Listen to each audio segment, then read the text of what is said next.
Testing. Hi, everybody. We're live. This is Royce Eddings, and you're on Royce in the House, and we really appreciate you joining us. We've got a great show tonight. Directly below me is Michael Nolan, the bottom line. One of my very favorite shows. I love Michael's show. You've got to check out the bottom line. Upper next to me is behind.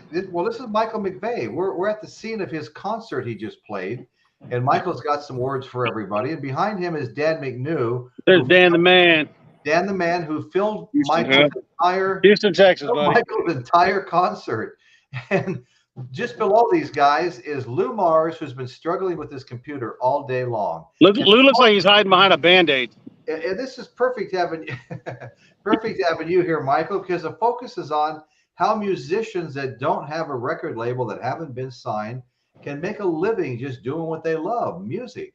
So that's what we're focused on tonight. And I just want to be an action figure. Okay, Michael. Hey, Michael, go ahead and tell us what happened tonight. Me or that Michael? That Michael? No. You, Michael. Me? Yeah. Blackbird Rain.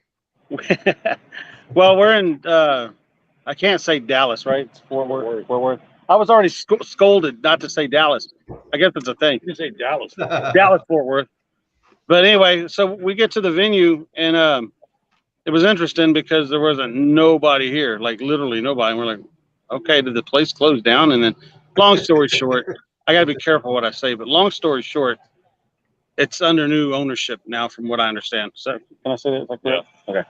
And so the new guy showed up and opened the place, and anyway, then people eventually came, and we had a great show. Dan was a great help. He filmed it, and yeah, everybody said it sounded good.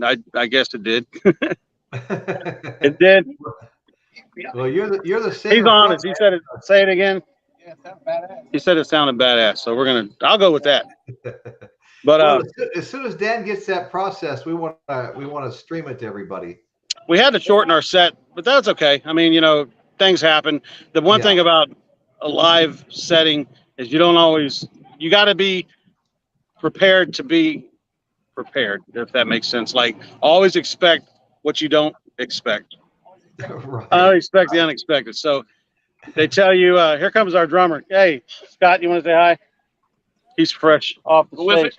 We're live right now. Hey, Who is that? How you doing, buddy? That's Dan. I mean, not Dan. Royce. Roy Clark? Dan's right here. No, not Roy Clark. Who? Royce. Royce? Royce in the house. Hey, Yeah. what's Hey, up? how you doing, buddy? It's a cool YouTube show. It's a cool YouTube show. Yeah. You're live on a YouTube show right now. We're Live. promoting this Hey. guy. Yeah. Not Memorex, right? No, not Memorex. Live. So yeah. So what happened was we had to cut the set short, which Nice is cool. ride. Yeah, that's Okay. a cool car. What year is that? So anyway, it's all good, man, and Okay, we had a good great. time. That's what it's about. And happy 4th, everybody. Okay, thank you. Happy 4th of Thank July. Okay, thanks, guys. Appreciate it. So anyway, Michael, you're a musician yourself, and I've heard you play. I play one on TV. and the Michael directly below you, Michael Nolan, is also a musician. Hey, Michael. And How you doing, brother? I don't even know if anybody can hear me. How am I? Yes, turning I can hear you. on? yeah, you're coming in good. You're coming in Okay. well. This is Good what I was talking about earlier. Hey, you know what, Royce? What Michael was just talking about is also another thing that we will probably be bringing up tonight. Always be prepared for the worst. Yes. You know, Okay. because it will happen every single time. Yeah, he's absolutely right. It's funny. we had a planned out set list, and then we had to on the fly like cut a couple songs, it was cool. It all worked Right. out. Oh, here's Carl. That's our bass player. He's right there. Yo, Hey, Carl. so How you doing, buddy? he's doing good. What do you? And I'm the token drummer. Where's Rick? We're missing one guy. I don't know. We're missing one bird from the blackbird rain.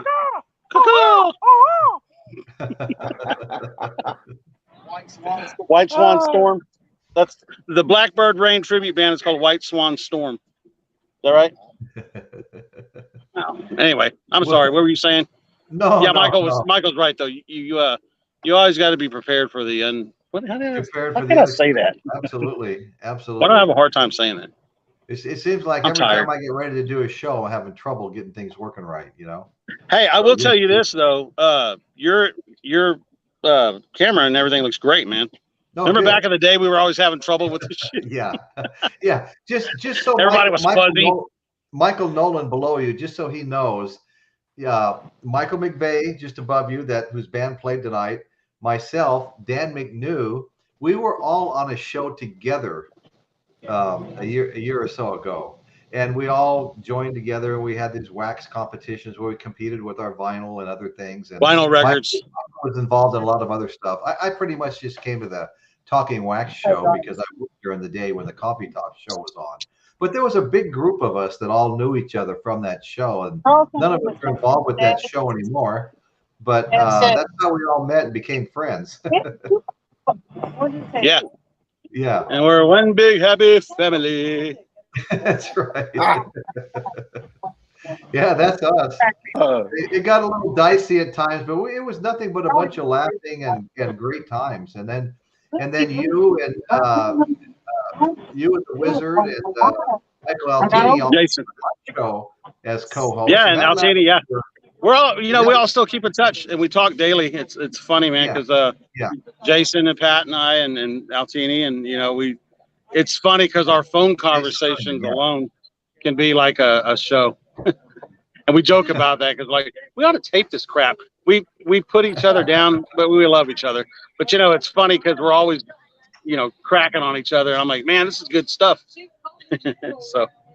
Well, then that's how it always was when all of us were together. It was always, right. Shit was always going down. Let me put it that way. Always. It seems like I was the butt of most jokes, and I think if I ever said anything, people weren't used to it. I think people got offended or something. Just trying to. I got offended. Yeah, I'm sure you did. I never get offended. Even when I'm offended, I'm not offended. There's no offending Altini at all. Dan doesn't get offended. No, Not easily. Yeah. Okay. So, where'd you go, Michael? Hey, never let a musician push buttons on a computer. That's right. I disappeared because I started fiddling with things I shouldn't be touching. Sorry about that, guys. I thought I offended you. I was like, damn. No. Just fine. Offend me. And Michael McVeigh is just perfect to be here now because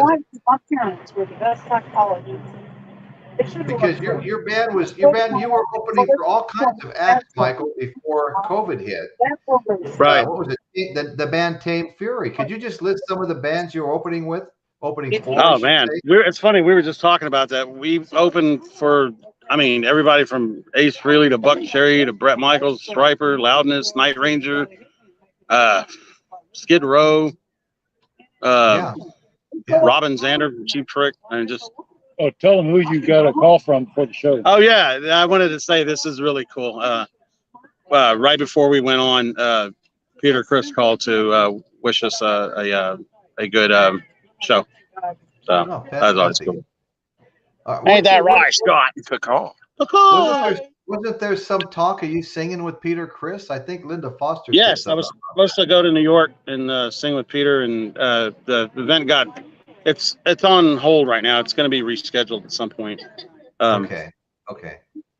Great. I like catching Scott off guard. It's fun. Did you tell him about Japan? No. Gotta wait. Okay. Do you recognize this guy? Do you guys remember the band Axe? A little bit, yeah.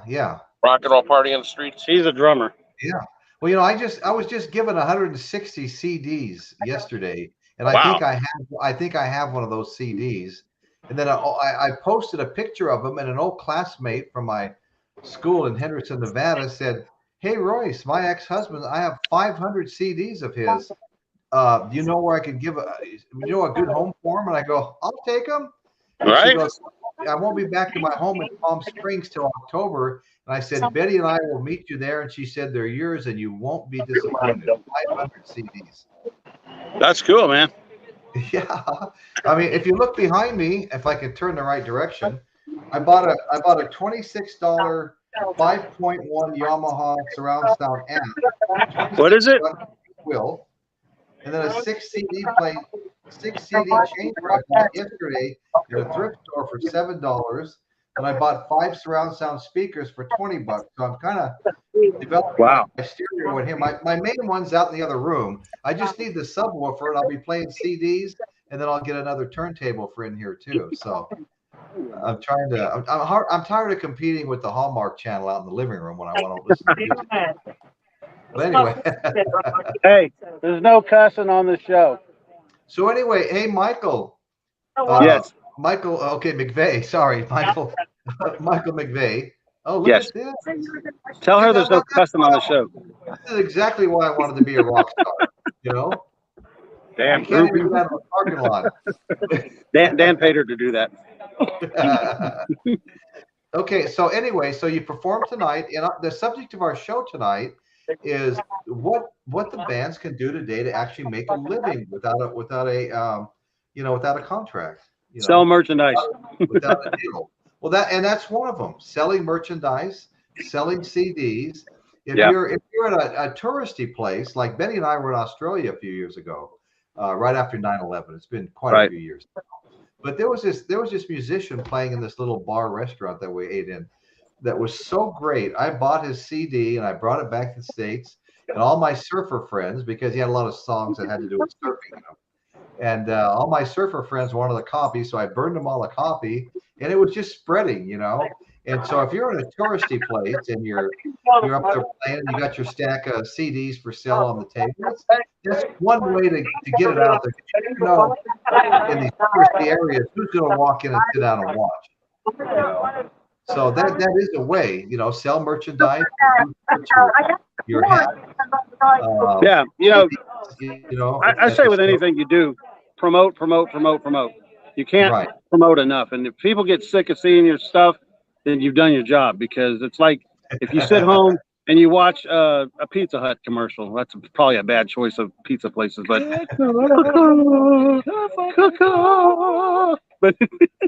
that's a stupid thing we do. But if you see Pizza Hut constantly and then you get hungry for pizza, you're gonna go, oh, Pizza Hut. So they've done their job. So if you promote yourself and push your name in people's throats to where they're sick of hearing you, then you've done your job. And I'm guilty of that. And you know what? I don't care because I love it. So, there you go. Well, that's right. Which, by the way, we do have T-shirts and CDs for sale. Not that I'm plugging it. Sorry, Royce. No, that's okay. The funny thing is, the goal is a recording contract, right? Well, the funny thing, plus I do discount exorcisms. When you start reading about this stuff, is that like me on a Thursday, you get the buddy friends. Tom Petty, who had some of his best work already out there, filed bankruptcy to get out from underneath his record label. Because what happens? Isn't that crazy, man? How that happens? They lend you money and then they charge you for everything. And there was one band I read about that went on tour, had a successful tour, had a platinum album, and he owed his. I'm telling you. At the end of the day, That's what my nephew's saying. Now he's having stroke man. No, you're right. It's it's so different now. Hey, Carl, there's your car. Where's Carl at? There's his car. I'm sorry. I go. Yes. Be quiet, guys. I'm trying to be serious. So anyways, sometimes that recording contract isn't the actual cure-all, But like, look how many bands start playing in the famous clubs of the Sunset Strip. Lucy Go and the Doors. The Doors became the house band, played there continuously, wound up getting a huge following and a contract. It just went on. And it wasn't just the Doors. I mean, I know Michael loves Guns N' Roses. Guns N' Roses did the same thing. And so many other acts. Played the Sunset Strip, built huge followings, and they went on from there. And then some of the bigger the acts that were already huge acts, like the they all came and played on Sunset Strip. I don't know who he's talking to, but Are you sure it's okay to show my face on here? My mom always said I had a face for radio. It's okay. Is it okay if he shows his face? Absolutely. Royce, you don't have anything in your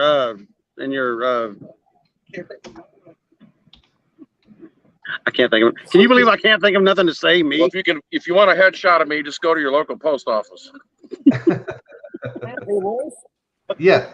Yeah, you know what I was thinking?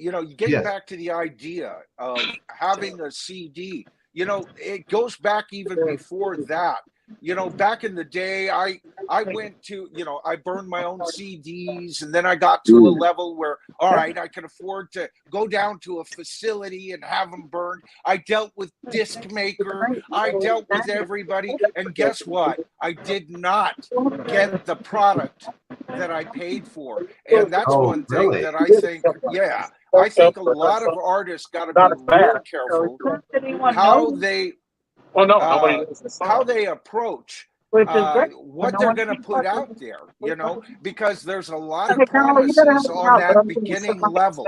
Right. I don't know. Right. Michael, did you ever have any dealings with like a manufacturer like Disc Makers? We just got through using Disc Makers, but actually we had pretty good luck with them. Hey, show me your tits. I'll give you a grab bar. Okay. And you know what? I'll tell you what. Here's the deal. If you know what you want, when you're dealing with a company like Disc Makers, it works out great. But they kind of purport to be a one-stop. We'll master your CD. We'll listen to it. We'll even have somebody do kind of a review on the best track, and we'll handle the artwork and everything. But the problem was, once I got down there, I didn't get all of those services.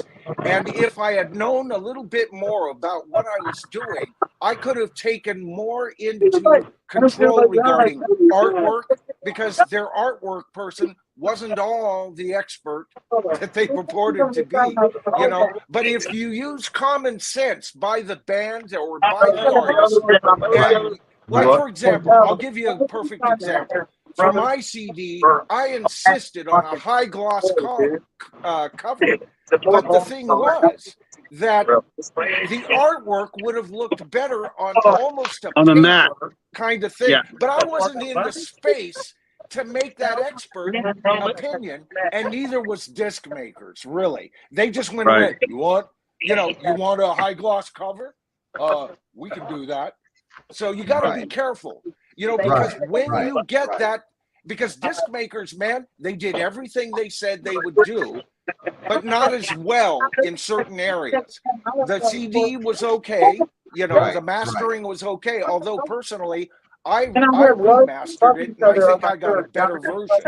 And the artwork and all of that was as they promised, but not with the expertise that they promised. Now, this goes back about 10 years ago, Michael, so maybe they've improved. Please tell me that they have, because I used them in the past, and I was more happy this time with the. And I'm going to tell you something. We had everything already mastered and everything when we turned it in, so basically all they did was package it, we submitted all the artwork, did everything like that. They basically just packaged it. It came out good. What do you think? The CD?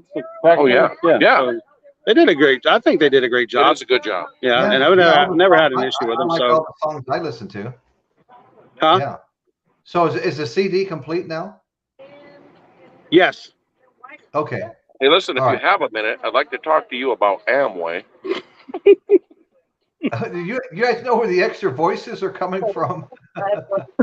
He wants to talk to you guys about Amway. If you have we're picking he's 3 away from the triangle. Extra voices there. Yeah, we're picking up a lot of extra voices right now. Yeah, I know. Look, I 5,000 more. We're gonna have to go. Michael, hey brother, I want to talk to you again. Maybe I could do this when it's in a quieter setting. Oh yeah, let's do that, man. I would love to pick your brain, Michael, because you're the exact man right where you are. This is exactly what Royce and I wanted to talk about tonight, and you're living that life right now. You're the guy that can answer more. Very about nice. See, I'm 10 years out of the business. I now do my YouTube channel and open my mouth, insert my foot. That's what I do. But I keep keep what do you call it? Threatening to get back in the game on an acoustic level. You know, kind of do an acoustic show. I think once it's in with your Garth. blood, it stays there. Oh God, Yeah. yeah. Oh Yeah. yeah. Yeah, You're so- always, I can you know, imagine. you're always looking or questioning yourself. Do I have one more project Yeah. in me? You know. Yeah. But I would love to have a conversation with you, Michael. Yeah, That man, would we'll be have to great. set Royce. We'll have Yeah. to set up something, you know. Yeah. And Absolutely. hey, thanks for talking to me and Yeah. listening to these knuckleheads. I wanted you to see Rick. Say hi to Rick, but I don't know where he's at. He's our guitar player. He's somewhere. He's milling about. But Dan, No, where's it, Dan? it, was, Where's Dan? it was You definitely want to say fun anything for you? talking. I'm gonna Okay. Dan the man. All right. Dan Roy, the man. love you, brother. Yeah. Michael, it was cool meeting you, and Okay, Mike. I'll talk to you guys soon. Talk to us soon. Yeah, looking forward to it. Thank you. Hey, Dan. Hey, kind of A noisy familiar over there. face. Yeah, it was kind of noisy over there. I'm walking over here to my truck. You can see the So, club. it's kind of funny, the subject that we're talking about, like Michael just pointed out, with Michael McVeigh is in like real time. I mean, this is like the beginning. He just finished a CD with the band, and we've heard most of the songs because he's played them to us because of friends on Facebook. So we've heard most of the songs, and they're good. I really enjoyed. I mean, some of them were just they were all good. Anyway, so and I was explaining to Michael here that we all met and became friends because we all participated in other shows together. You know, we all got to know each other pretty damn well.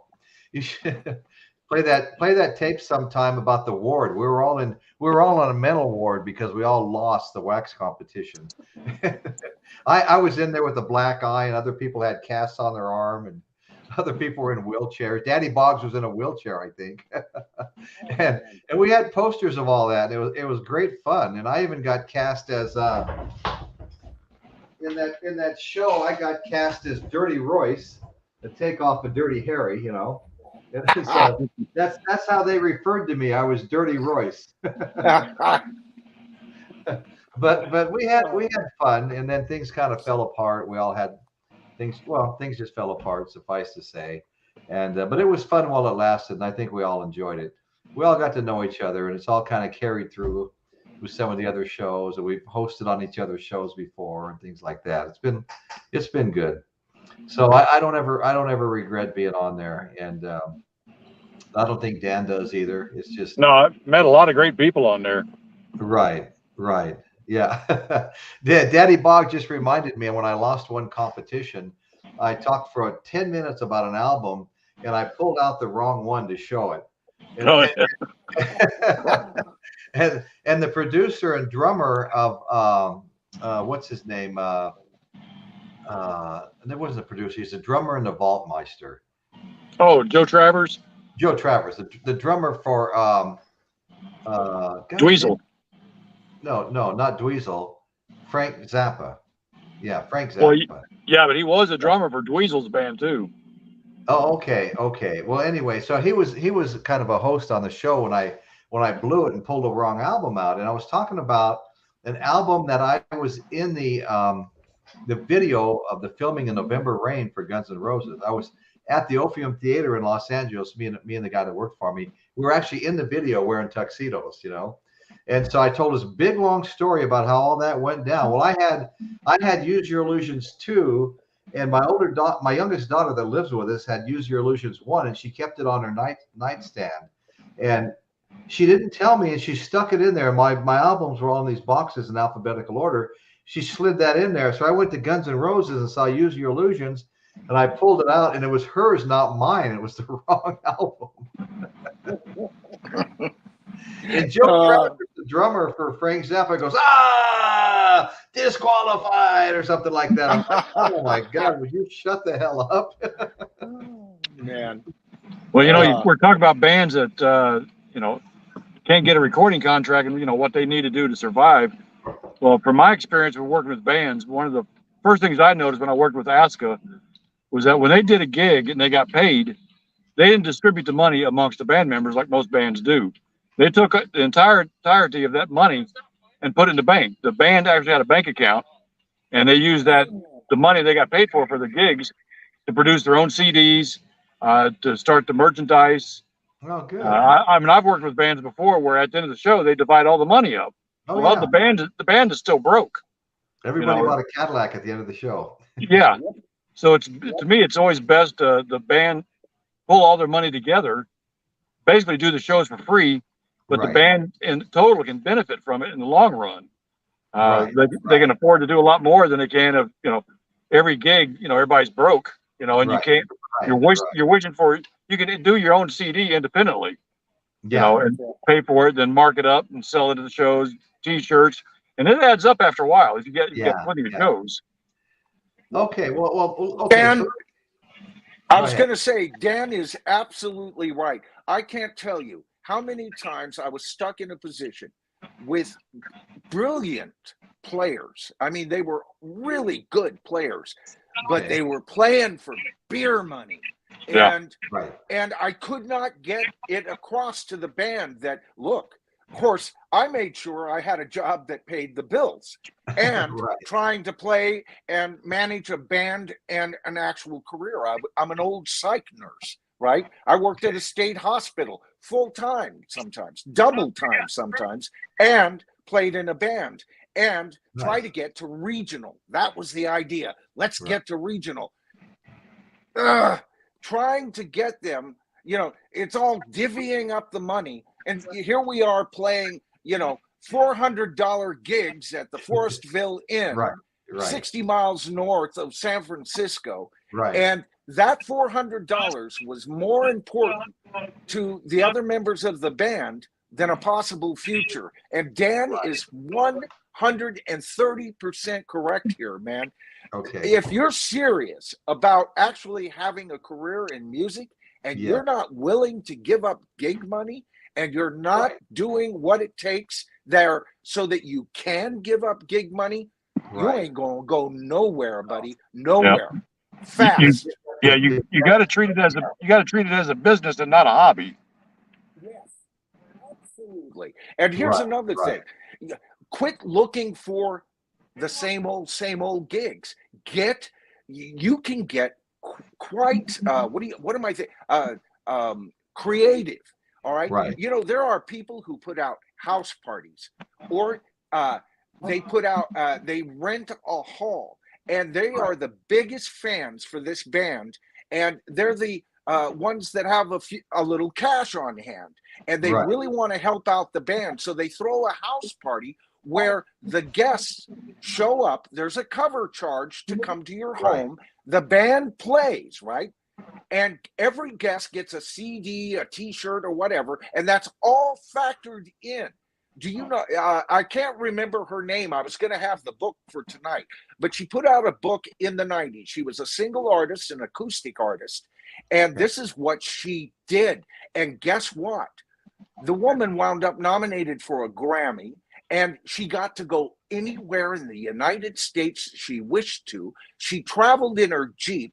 She had her point of sale in the trunk, her CDs, T-shirts, all of that. And there's another thing, point of sale items, tables that don't look like they came from your damned basement.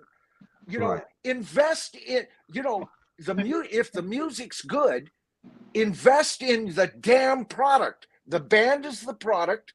What are you willing to put up for collateral? Band.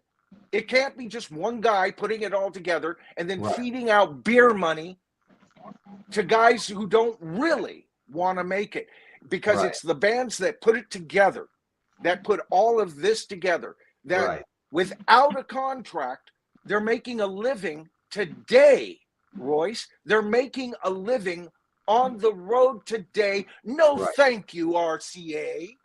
No, thank you. We don't need you, Columbia Records. We can do it on our own. Now, of course, if the opportunity comes, sniff right up Columbia's ass if you have to. But always plan on never making it, and then you will really make it. Because what is, Lou brought this out. I'm so sad that he's having trouble tonight because Lou's living the life also, like Michael. And we, and you know what? These guys that's why I wanted glue on tonight more than anything, because yeah, I've lived this life yeah. in the past, but it would be good, you know, to hear these guys that are doing it in 2022. All right. Exactly. And what they're doing, there's the true heroes of rock and roll. It's not what Paul McCartney got on his last tour. Exactly. It's what did Aska do so that they're still eating and playing and living their dream. Wonderful stuff. Heroes, all of them.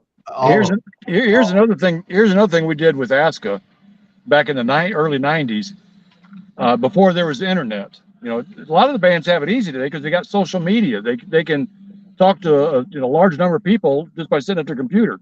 Well, back in the '90s, we didn't have computers really. You know, so what the biggest thing at a show, when they would have a show, there was a mailing list. You walk around and you try to get as many names and phone numbers and addresses as possible, and then we'd add that to the accumulating list. Then every Friday we'd print out all the names, print out flyers, and all night long we'd be sitting there folding flyers, putting stamps on them, and mailing them out. Yeah. And on each if we knew the person, we would put something personal. The band would write something personal on the flyer. Hey, it was great seeing you at the last show. You make it personal. And when you make it personal, they go, hey, they're talking to me.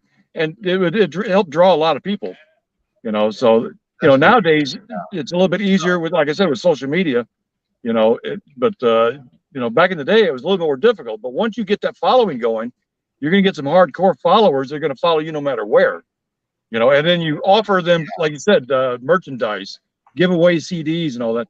One of the things we mentioned this when George was on a couple of weeks ago, that we rented a couple of buses.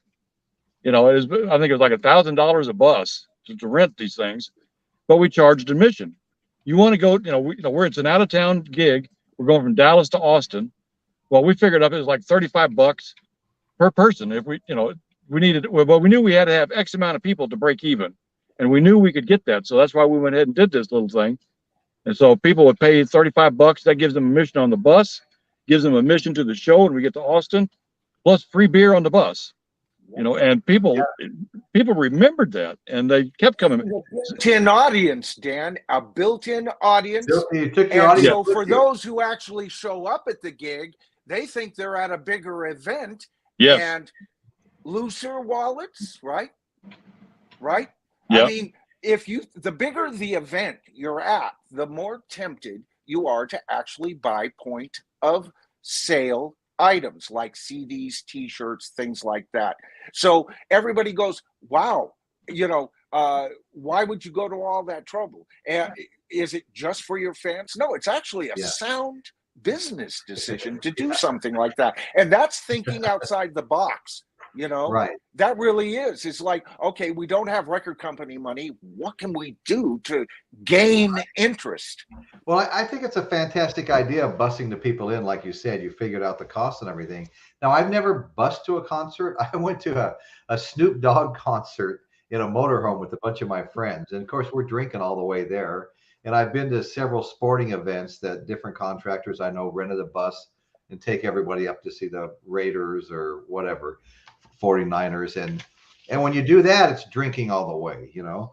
And so I would imagine when you finally get to the venue, you know, at the concert, everybody's in a really good, happy and shouting for the band type of mood, you know. I mean, was that pretty much the experience, Dan? Everybody was pretty ready to go by the time they got there, lit a little bit and stuff. Oh yeah. Yeah, that's I figured as much. So I mean, plus not only cut your customers and your fans, you brought excitement with you. You know, plus on the bus, you know, the band, you know, when we're on the bus, the band members would actually perform some of their songs acoustically. So you got like a pre-show before you got to the real show. No, that's amazing. Yeah, that's awesome. Plus, after a keg of beer, we had a keg of beer going down there and a keg of beer coming back. And on the way back, there wasn't so much beer drinking because everybody's pretty much passed out from the show. But going down there, you know, you got to be careful of some of these women. If they drink too much beer, they want to start taking their clothes off. And that was kind of a draw, too. Oh, no, you're exactly how that works. You're exactly right. I had a gal sitting next to me that was, I don't know who she was, but she was going to see a game with us, right? And she goes, "Do you mind looking the other way while I change my top?" I'm like, "Yeah, sure, no problem." So, well, yes, I do mind. Yes, I do mind, but I will. And then when we got to the game, we heard all this, the crowd was going nuts. And I look up at the big screen and the camera's on us. And one of the girls that rode on the bus with us was flashing her boobs to everybody. I mean, our bus got really out of control. It was crazy. It broke down on the way up there. We had to wait for a replacement bus. Oh, man. Somebody got real drunk and got laid out. Somebody hit him and just laid him out flat. He slid down the aisle of the bus. And it was just one thing after another. We got left behind. We're waiting for the new bus at the stadium. The stadium's practically empty. With the exception of a motorhome parked next to us, and girls are in there flashing us in the motorhome. I mean, the whole thing was just a total crazy thing. But okay, so among the many ways now Luke told me that he's made his living his whole adult life just with his music, and he's never been a major recording artist or anything, so he's gotten paid pretty well. And he also said that he had 132 concert stops that got canceled because of COVID. And it was a big job putting all that together, and he wasn't going to do it again and take a chance that there's not a resurgence. Yeah. And the whole thing is just a big waste of time. He wanted to see how things were going to shake out a little bit and stuff like that. Royce,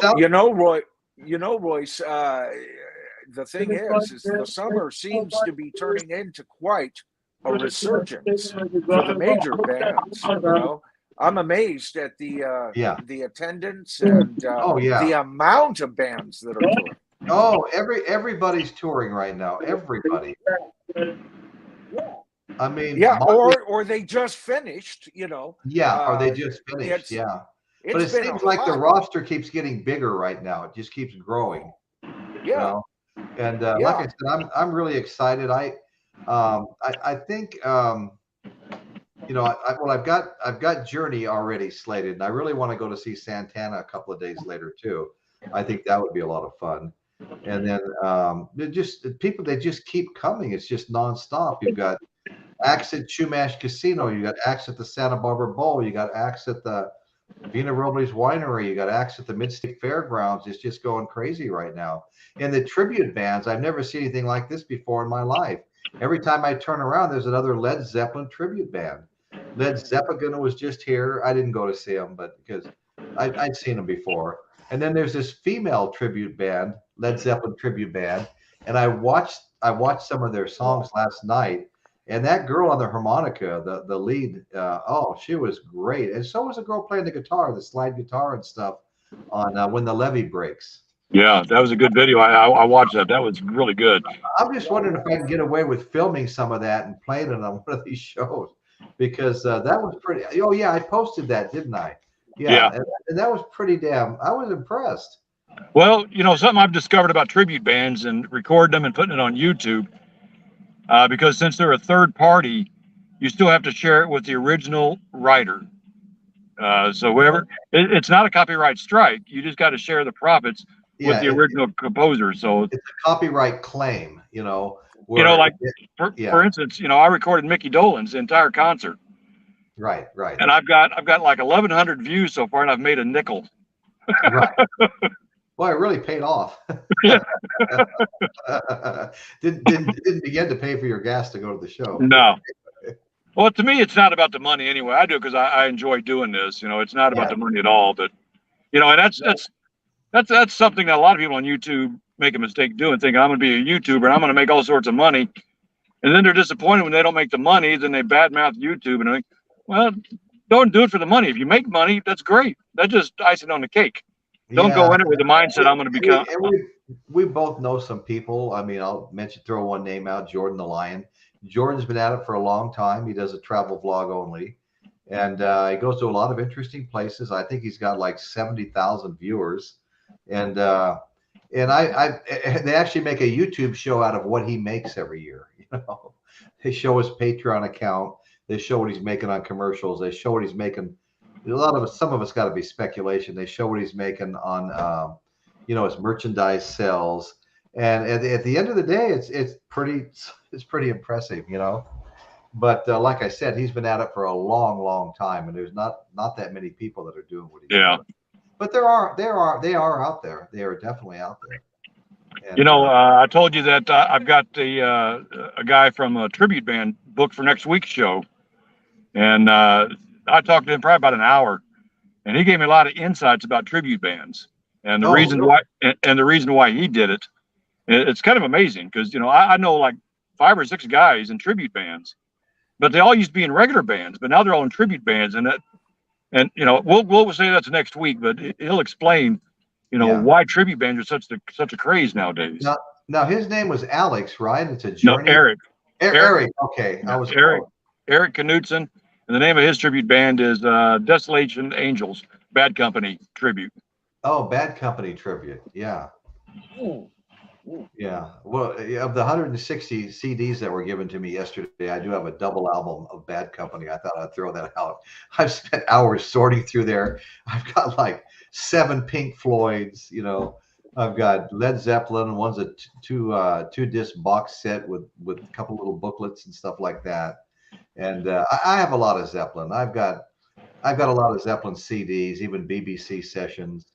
And I'll show one real quick thing. I don't want to get carried away here. It's easy for me to do. And I don't know if Michael's seen some of my artwork. This was made for me by Joe Dog Almeida, and it hangs in my entryway, except we just finished painting it and I haven't put it back up yet. But Joe Dog painted it for me, and it's an original, not a print. Jimmy Page obviously playing the double neck, and I just love this damn thing. I bought another one from him, Hendrix at Woodstock. I asked him if he had any Hendrix, and he sent me a couple of pictures. I said, no, it's got to be Jimmy in the white fringe leather jacket at Woodstock. And so I went on, I Googled some pictures of it and sent it to him, and he painted it for me. And those two hang out in my living room. That's a painting? This is a painting. And it's an original. Friend that painted and stuff. You've shown art before, but now I see it's a painting. When you were holding it up before, Royce, I could have swore that was a photo. Oh, okay. No, this is a painting, not a numbered print. Yeah. Nice. Yeah. Love it. You can send that over. I'll put it up on the back wall. Okay. As long as I can see it when you're on. But anyway, I was going to show this. I've got this Zeppelin box set. And I was really bummed because one of the CDs disappeared of the 4. And the 3 were in here. I originally burnt copies of all 4 of them, so I didn't have to play the originals. And it was 3 months after I was missing it. I realized I was missing it, that I was going through my TV cabinet out there with all the VCRs and all that stuff, and all that old stuff and the DVDs, and I came across behind them a stack of CDs, and as going through one, I found the one that was missing, so I have them all now. And this has got a 26 or 36 page booklet in it with pictures. It's really nice. Anyway, enough of all that. Yeah. But I got all kinds. I got off the subject because of the Bad Company double set I have out there. But anyway, it's easy to do. But anyway, we're having fun with this. And one of the things I wanted to bring up is my younger brother was a great musician. He was offered a job in Wayne Newton's band in Vegas. But him and his wife Jackie had such a good duo. Very pretty girl. I've never heard a female voice like this in my life. People don't believe me when I say it, but it was like the sound was coming out of the damn walls. It was the most incredible thing I'd ever heard. She had an amazing, amazing voice, and he'd play lead guitar, and he's a good-looking kid, and she'd play, with a low-cut top. She'd play organ and sing, and they were getting written up by Forrest Duke, the guy in the Review Journal, the biggest paper in town, that wrote up, Frank Sinatra, Dean Martin, Elvis. He was calling the Eddings duo a must-see duo, and that was the the time span when he was approached by somebody from Wayne Newton and offered a job, and he said, "Well, can my wife come too?" Well, we don't need another backup singer right now, but maybe in time we can add her. And they didn't want to do that because they were getting such accolades. In fact, honest to God, my parents thought it was the next Donnie and Marie, my younger brother. You talk about the golden boy. I think they threw everything I ever owned out when he got, I'm just kidding. But anyway, but he was doing good. And more recently, he moved to Oregon, kind of reconnected, not as a wife again, but I mean, reconnected with his ex-wife that he had the band with, the duo with, and their son, who's a great bass player. And they put a band together up in Washington State near the Columbia Gorge, and they were playing for all the fairs and doing really well. And they were using things like Reverb Nation, and you guys probably know about Reverb Nation. And they were getting all the songs put on there, and some of them were ranking high and getting played, and they get all excited about that. But the thing about a venue like that is there's like like 30 million songs there, and the idea that you're ever going to get discovered there is kind of remote. And there's a bunch of places like that where people send their music and hope for the loud. Exactly. But wait, some of them got a start. Was like Justin Bieber. He became a true YouTube sensation. He was discovered by like a producer and Usher, and Usher wound up helping him get going and made money on him and things like that. And so YouTube really worked there. Ed Sheeran was discovered on YouTube, and several people have been discovered on YouTube who built a big following just doing their YouTube shows. You're covering something that was not YouTube was just starting. When I first got at the end of my little last gigging bit. Right. And I'll tell you, it wasn't quite the tool then that it is now. And this, again, I wish Lou was on tonight because we had had a slight disagreement as far as streaming, right? And so I'll just give my opinion, and then maybe next week we can hear Lou's counter to that. But I think bands should be giving away every damn thing they can so that they can make money. Now here's the deal. Views. If I had a band to do again, first of all, I'd set up another YouTube channel, not just the bottom line. Okay. Right. And what I would do is I'd look at it as my own personal freaking TV station. Okay. And I would hub it all out from there. And the thing is you may not be being paid at first, because first of all, let's say you get your first 1,000 subscribers, you get monetized. Okay, that'll take a while for any original band, but they're shortcuts and you can do them. But here's the deal: you get to 1,000, right? All right, now you start putting these things out. You tour your ass off, and you get physical cards. Everybody thinks physical cards are dead. You want to bet? What a mistake. If you haven't got 1,000 business cards in your van and at least 25 of them stuffed in your wallet, you're making a mistake. All right. Hey, listen, can I give you a little bit of background about me? Absolutely. Please do. When I was 18 years old, I was playing in a band. I was looking to, I was just starting to get good enough to actually start getting some bars. 18. I wasn't supposed to be in them, but that's another story. All right. And I took on a job selling European high wire tickets as a JC student for a traveling show for the Sonoma County Sheriff's Association up here in Sonoma County, right? All right. So here was the gig. We call through the phone book every night. Hello, ma'am.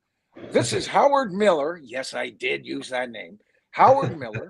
My middle name is Howard. My girlfriend's last name at the time was Miller. So I was taught by a bunch of old, and I mean 60 to 75-year-old former boiler room operators from the 30s and 40s how to sell on the phone. These guys set up boiler rooms in Chicago, New York, LA, and would travel the country setting up phone gigs back in the 30s and 40s, making money. So it had kind of gotten hard to do that. It had become a bit illegal. So what they did is they got all of these associations around the country to sponsor them. So for a certain percentage that went to poor, unfortunate children, for the Sonoma County Sheriff's Association, which, by the way, the Sheriff's Association didn't have any sheriffs.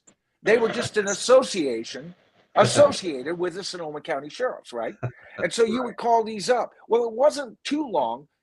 They hire students to do the home calls, but the real money is when they call the local barbershop and say, can you sponsor a book of tickets for kids at the Hannah Boy Center to go to this European High Wire show, right?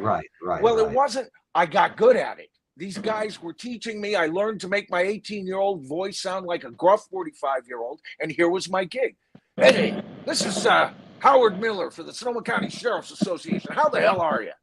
I learned that from old men, all right? And I never forgot it. If you're not taking that if you're not using that kind of approach, listen, rock and roll is really, when you get to it, for those who don't have those record contracts, it's a boiler room operation or it's death. Okay.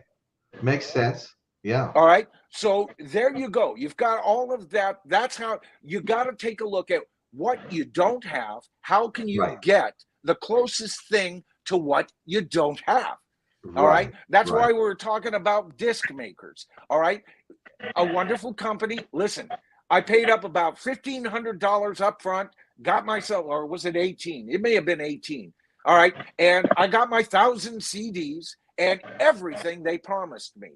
But at the time, at least, disc makers, they promised a whole lot. They promised an art director. They promised a mastering. They promised an engineer that would do a write-up on their favorite part of the song and to push it forward. Those things were slightly lacking. I ordered the wrong media for my cover. I did a lot of mistakes. You know, you live and learn. And Michael tonight said that he actually had a much better experience and a much more recent experience. But here's the deal.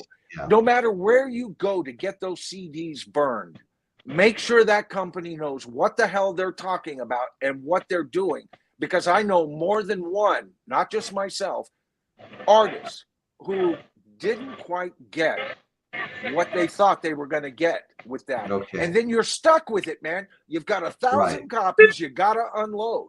And 1,000 copies for a local artist, that's a lot of CDs to unload. That's a lot of CDs, yeah.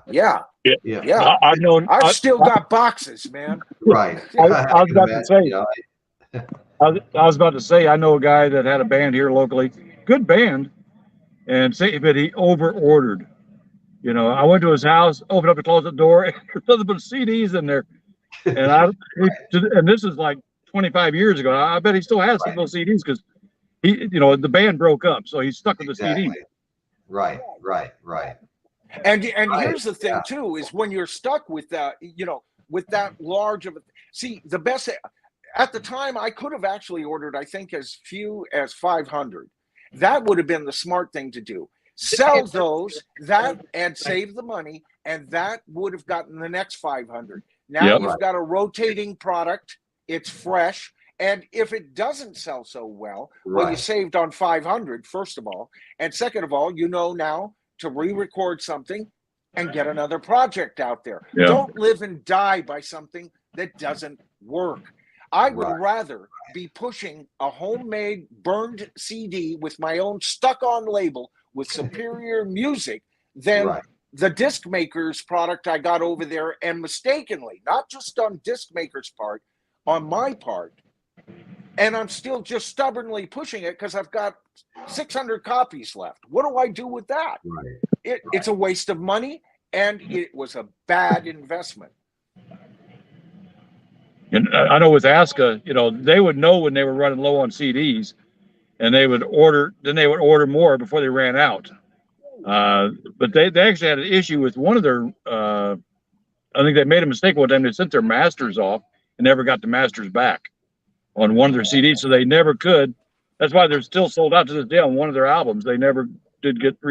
I guess they could have taken a CD and burned it that way, but it would have lost quality, you know. So they just blew it off, and you know they'll never have that. I think it was their second album, or was it their first? But in either case, you know, it's history.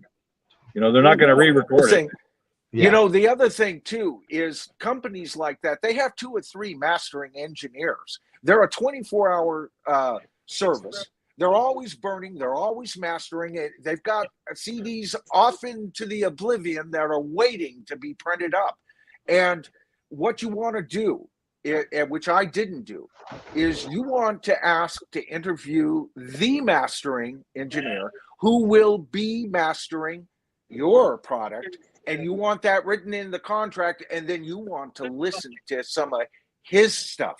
And because, and all of that, at the time, I went down to disc makers. I must have been out on the road for about 22 hours.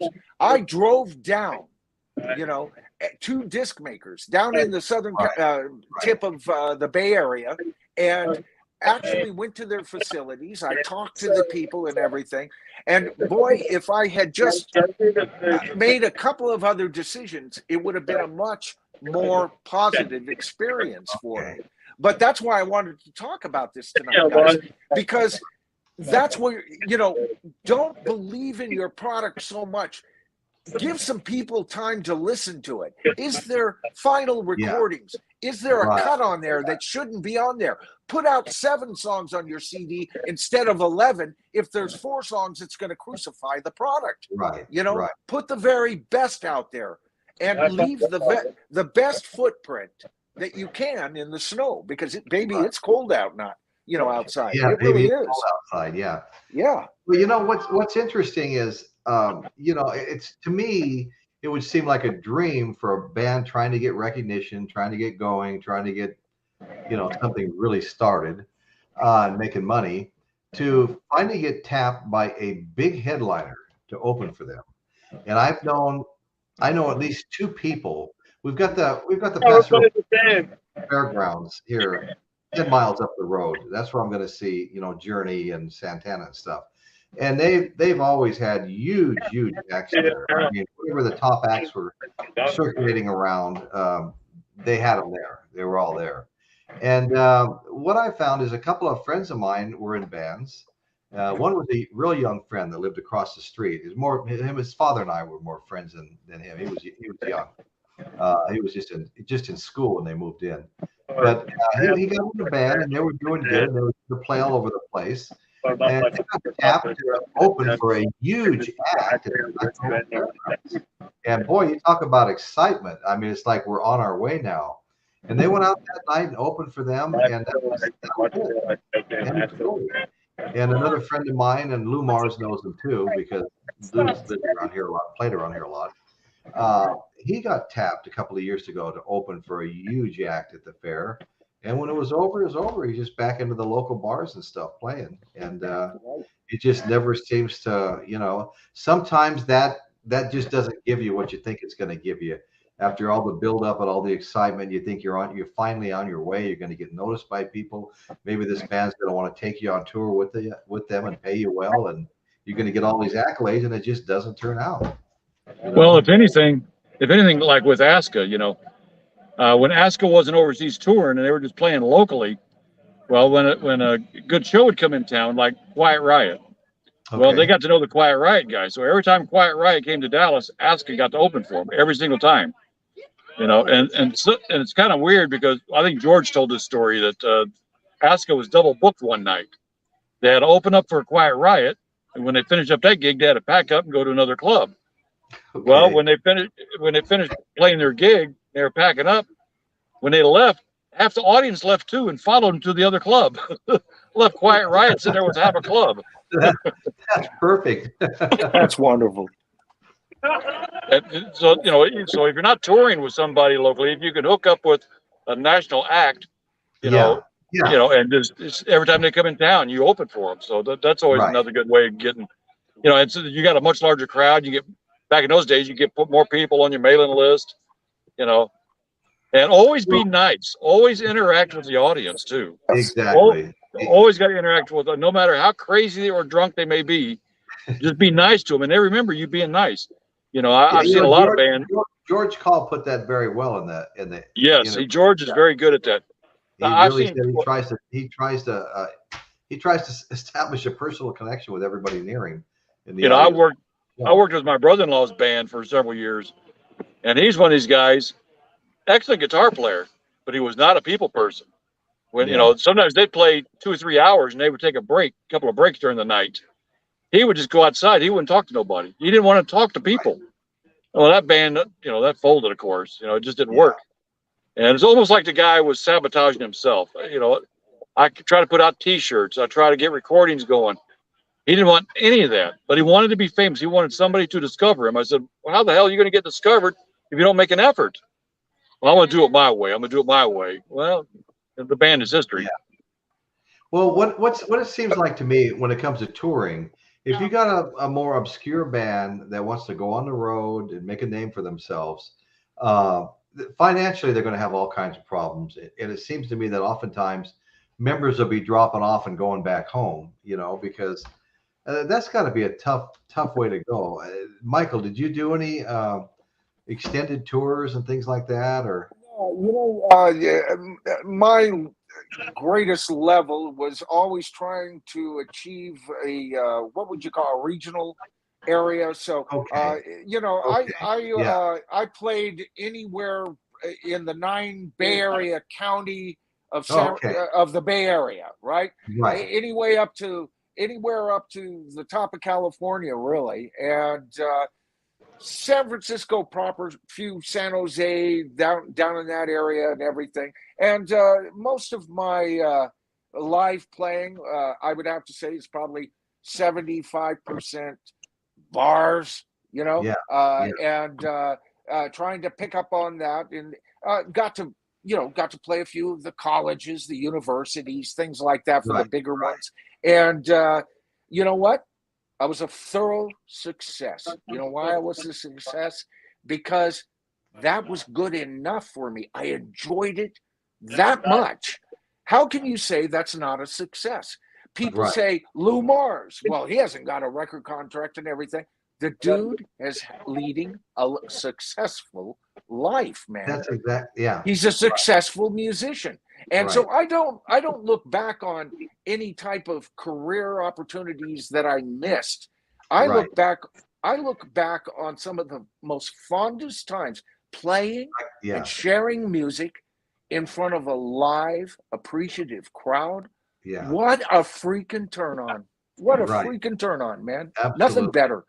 Absolutely. No drug ever invented can ever match that feeling when you're on stage and there's 1,400 people out there, 2,000 people watching little old you sing your heart out. Holy Toledo, Yeah, that's got to be wonderful, like you said. Yeah, but I've played live radio shows that went coast to coast. I had my little following. I enjoyed that, and I never felt like I was missing out. I had close opportunities in the 70s with A&M Records, so there were discussions with some bigwigs. Not quite. You're not quite what we're looking for, which came right off a mimeographed copy from A&M Records that they sent to everybody. I didn't fool myself, but I'll tell you what, it was some of the best years of my life, and I still haven't given up the the thought that I may one day, at least on an acoustic, some sort of acoustic thing. I would love to return to the stage, just to keep my my foot into the pond a bit, dip my toes into the pond. I just love it. There's actually some bands out there that don't have a desire to be signed. They're happy doing the local regional thing.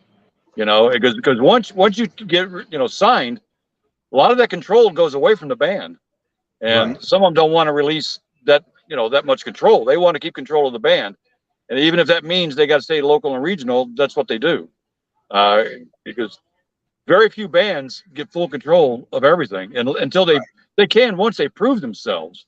There's like with Pantera, when Pantera got signed, well, they went on tour with Skid Row. Of course, they were the opening act, and they got as far as travel and all that, they didn't fly by plane.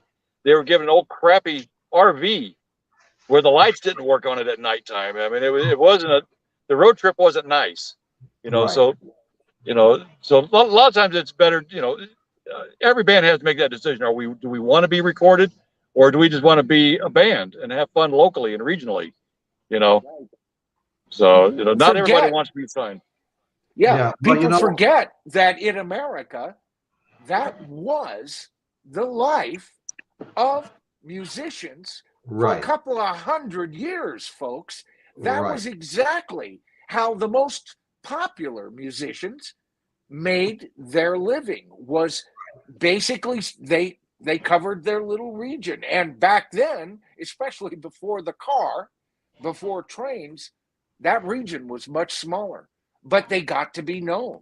They get, a small little band in West Virginia got written up in a New York City newspaper back in 1885, and you'd have the richer upper crust go down to West Virginia to watch this artist, whatever it was, bluegrass artist, whatever. You know what I'm saying? Right. And that was, why is that considered successful? Yeah. And yet now, if you don't have Bob Ludwig to master your disc. I got a friend who just got Bob Ludwig, who was the mastering engineer for Led Zeppelin, to master his CD. I'm going to be doing a shout out to him. His name is Quinn Hedges. He's got a great CD. It's called Underneath Stormy Skies. I'm doing it from there. But this album is fantastic. And that's another thing. Disc makers, the mastering engineer is not going to be Bob Ludwig. So when I say meet up with your mastering engineer and make sure you're happy with the results of what he has to show you as far as his work goes, because it's your hard-earned 2,000 you're putting up to get those CDs presented. I just received an album I ordered. It's been at least 3 weeks. I just received it in the mail today, and these guys have their own label. And one of those two guys is the one that painted this.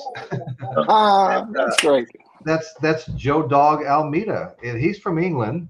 And his partner, Paul Mars Black, was the original singer for LA Guns and wrote most of the songs on the first two albums. Then they had a falling out, and LA Guns, he left the band.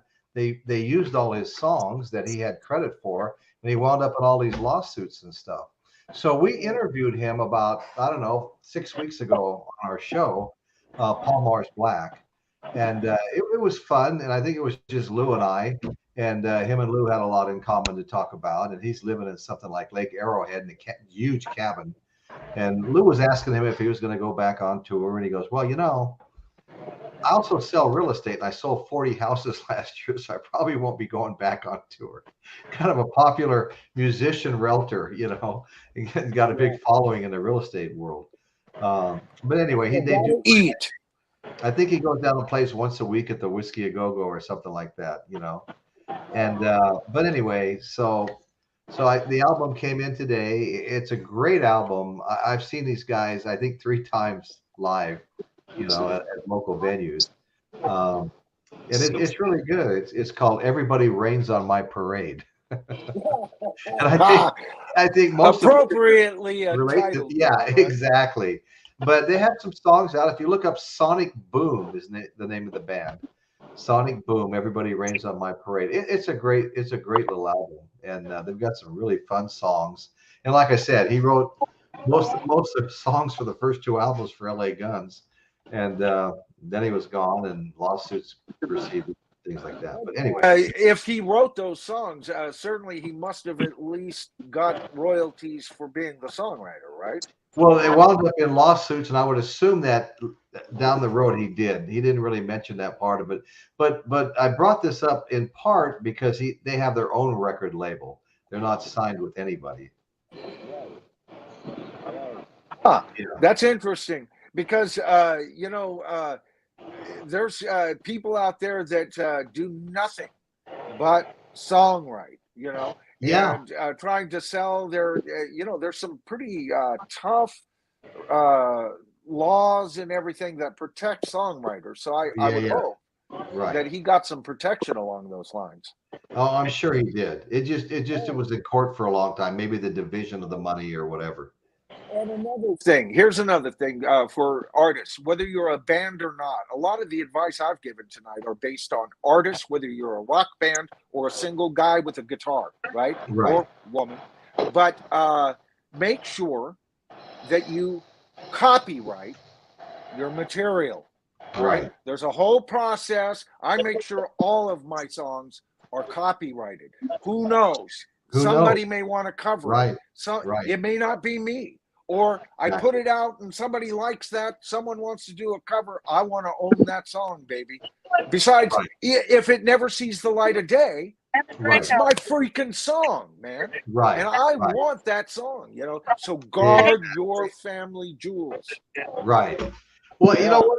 This was a good conversation. And like Michael said, I missed Lou Mars too, because he was right like Michael McVeigh at that spot that we're talking about, as you were too, Michael.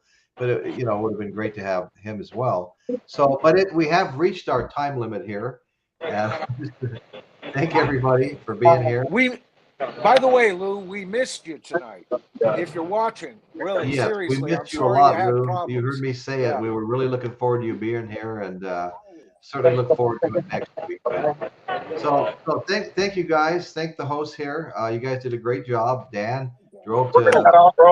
And Dan, you really put together this thing with Aska. I just want to say, Dan, I could tell you put a lot of work in putting that whole Aska interview together.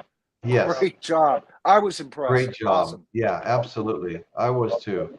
And he was a great guest. I mean, very talkative, personable person. And so anyway, one thing, if you're not a musician and you're associated with the band, like I have been for all these years, 25, 30 years, been dealing with bands, you do it for fun because I didn't make any money. Right. And I've lifted a lot of gear.